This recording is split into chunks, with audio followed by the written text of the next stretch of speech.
this system here has ground to a halt. So there's been torrential rain for many of us in Victoria. This is Melbourne. You can clearly see the roads there are suffering from all that rain. And then elsewhere, the roads are even worse, impassable in some places, even in a 4x4. Now, this system is gradually going to edge its way eastwards as we head through the day on Sunday. Behind it, it will be brighter and drier there in Melbourne. But for the central belt, particularly around Alice Springs, it's still going to be incredibly wet.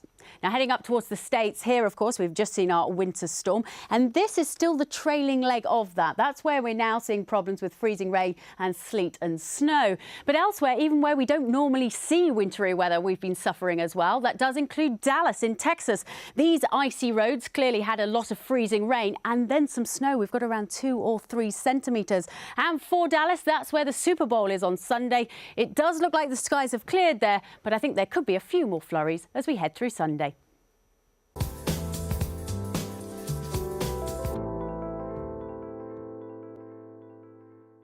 How many festivals around the world can offer visitors the opportunity to watch cyclists push themselves to the limit, to taste delicious traditional Omani cuisine, to be inspired by cutting-edge Arabic fashion, to experience the thrill of the fastest sailing competition, or to simply enjoy traditional Omani hospitality?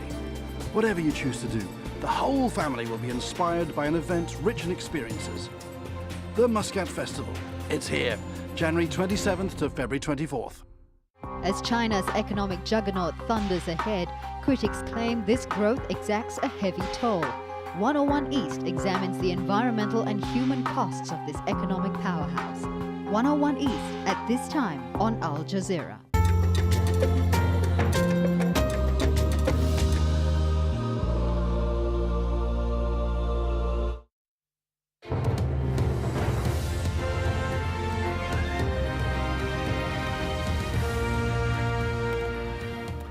Good to have you with us here on Al Jazeera. David Foster here with extended coverage on the crisis in Egypt. Because the region is being battered by a perfect storm of powerful trends. A warning from Hillary Clinton of trouble ahead if reforms aren't brought in more Middle Eastern countries. US Secretary of State is with European leaders at a security conference in Munich. Jordanian officials scrambling to rearrange power supplies after this gas pipeline explosion in Egypt. The head of Egypt's natural gas company says a leak was responsible and not sabotage, as was reported earlier. The pipeline also delivers 40% of Israel's gas needs. As the sitting continues in Cairo's Liberation Square, Egypt's Prime Minister says the government's working as it should. Ahmed Shafiq told state television that orders are being given not to obstruct people's right to express themselves. Let's get very latest now from Alan Fisher. They continue to gather, to protest, to demand. There is no sense 12 days in, the anger here is dying away. Mubarak ought to leave. Mubarak ought to let us live freedom. You know, all the people here didn't need Mubarak anymore. The crowd wanted Friday's protest to be decisive, to be President Mubarak's day of departure. He's still there and getting on with business. This was a meeting with senior cabinet members in Cairo. But pressure is growing. Speaking in Germany, US Secretary of State Hillary Clinton says the Middle East is facing a perfect storm of circumstances and changes have to follow. The status quo is simply not sustainable.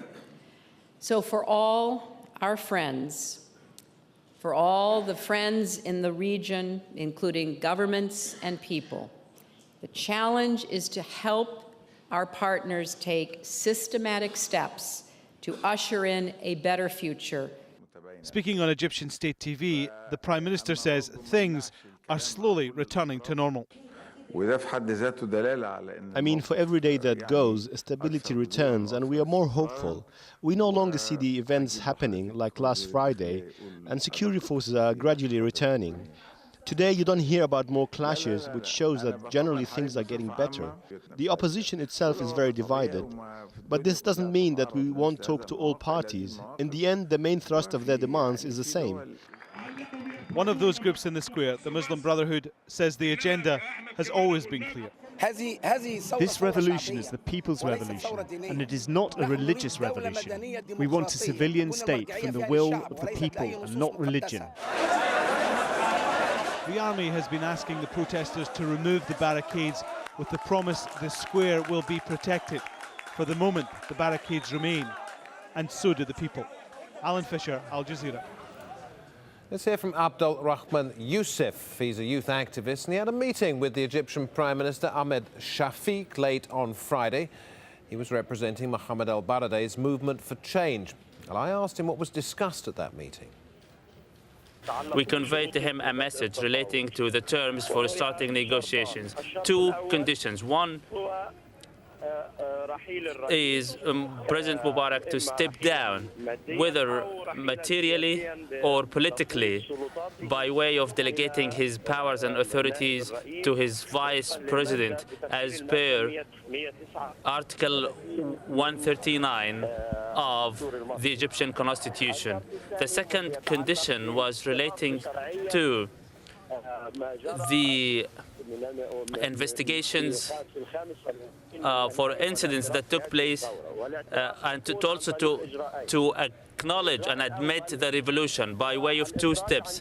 First is to release all the detainees and those arrested since the 25th of January. Second, to identify and arrest and penalize all who assaulted the demonstrators and revolution protesters, and also to promise not to prosecute or hunt down any of those who took part of the revolution. In this manner, they are acknowledging the revolution. At that point, we can discuss the issue of ending the protest we are staging now. Are you still insisting, and did you insist in this meeting with the Prime Minister, that President Mubarak must step down immediately, or is that not still the case?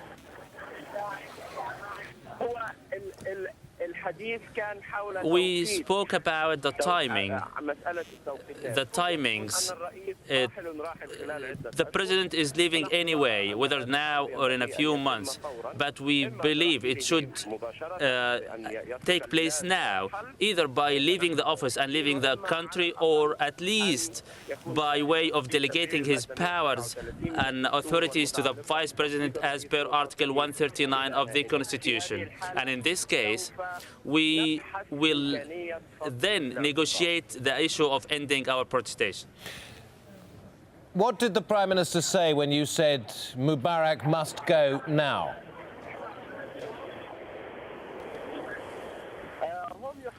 They are trying to circumvene this particular demand, although the Prime Minister responded the point of acknowledging the legitimacy of the revolution of January 25th.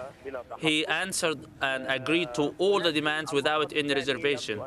But as I said, the first demand seemed to be huge to them, and I believe it is beyond their powers to discuss or even rule upon.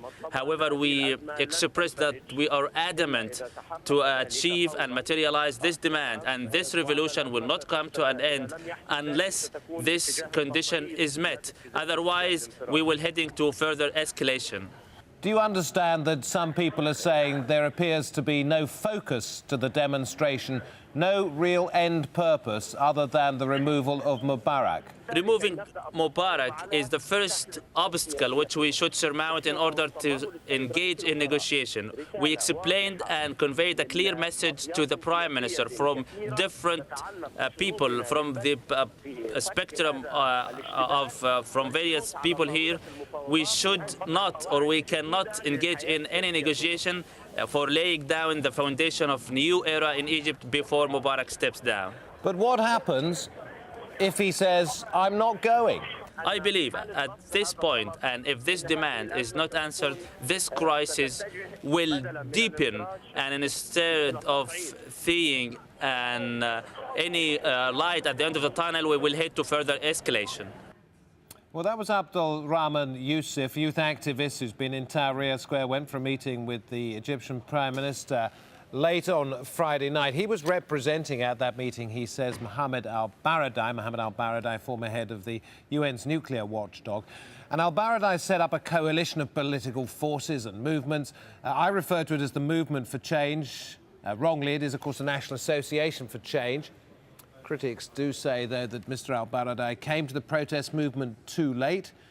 He does have the backing at the moment of the banned Muslim Brotherhood. That's an Islamist group that is Egypt's most organised opposition. And then there's